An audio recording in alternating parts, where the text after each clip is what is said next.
It's not an accident that the axiomatic Western individual is someone who was unfairly nailed to a cross and tortured. It's like, yes, right, exactly. So what do you do about that?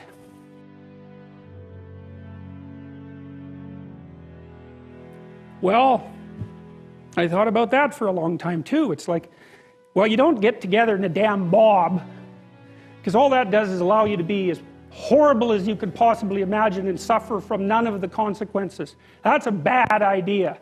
So how about we don't do that? Well, there's a deep idea in the West too. It's like, pick up your damn suffering and bear it and try to be a good person so you don't make it worse. Well, that's a truth. You know, I read a lot about the terrible things that people have done to each other. You just cannot even imagine it. It's so awful. So you don't want to be someone like that. Now, do you have a reason to be? Yes.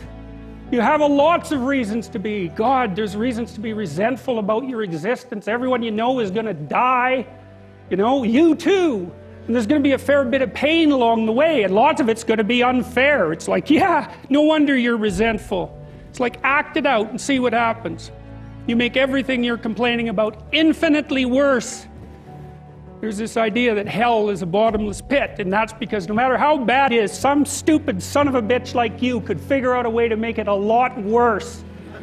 So you think, well, what do you do about that? Well, you accept it. That's what life is like. It's suffering. That's what the religious people have always said. Life is suffering. Yes. Well, who wants to admit that? Well, just think about it. Well, so what do you do in the face of that suffering? Try to reduce it. Start with yourself. What good are you? Get yourself together, for Christ's sake, so that when your father dies, you're not whining away in a corner, and you can help plan the funeral, and you can stand up solidly so that people can rely on you. That's better. Don't be a damn victim. Of course you're a victim. Jesus, obviously. Put yourself together. And then maybe if you put yourself together, you know how to do that. You know what's wrong with you, if you'll admit it. You know there's a few things you could like polish up a little bit, that you might even be able to manage in your insufficient present condition. And so you might shine yourself up a little bit, and then your eyes will be a little more open, then you can shine yourself up a little bit more, and then maybe you could bring your family together instead of having them be the hateful, spiteful, neurotic, infighting batch that you're like doomed to spend Christmas with. So then you fix yourself up a little bit, kind of humbly, because, you know, God, you're a fixer-upper if there ever was one. And then you got to figure out, well, can you figure out how to make peace with your idiot brother? And probably not, because he's just as dumb as you, so how the hell are you going to manage that?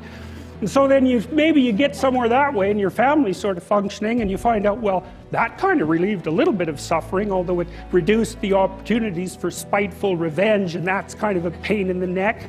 And so then you get your family together a little bit, and you're a little clued in then, at least a bit, because you've done something difficult that's actually difficult. You're a little wiser, and so then maybe you could put a tentative finger out beyond the family and try to change some little thing without wrecking it.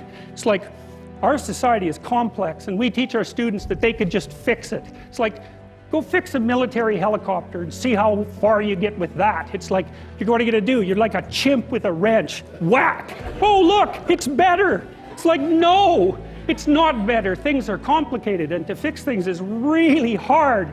And you have to be like a golden tool to fix things, and you're not. So, and that's the other message of the West. It's like, how do you overcome the suffering of life? And I'm not saying it's only the message of the West. How do you overcome the suffering of life? Is be a better person. That's how you do it. Well, that's hard. It takes responsibility. And I think, you know, if you said to someone, you want to have a meaningful life? Everything you do matters. That's the definition of a meaningful life. But everything you do matters. So you're going to have to carry that with you.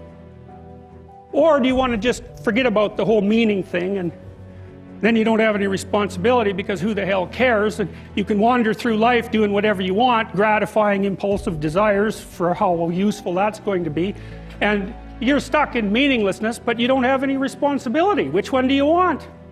Well, ask yourself, which one are you pursuing? And you'll find very rapidly that it isn't the majority of your soul that's pursuing the whole meaning thing, because, well, look what you have to do that. You have to take on the fact that life is suffering. You have to put yourself together in the face of that. Like, here's the deal. You can have what you want and need, assuming you're taking care of yourself, right? Assuming that you're starting out with the proper attitude towards yourself, which is that you're worthy of care and respect, and there's something to you that's valuable, that at least could be developed. You need to give yourself that amount of credit, like you would with anyone that you might be willing to attempt to care for and love. And then the next question is, all right, you can have what you want, but you have to specify it. What would you like from your friends 3 to 5 years down the road? What would you like your friendship network to look like? What would you like to do? How would you like your career to shape itself? How are you going to take care of your family? And then what about children and a long-term mate, a wife or a husband? What are you going to do with your time outside of work that's useful and engaging and meaningful and productive? How are you going to take care of yourself mentally and physically?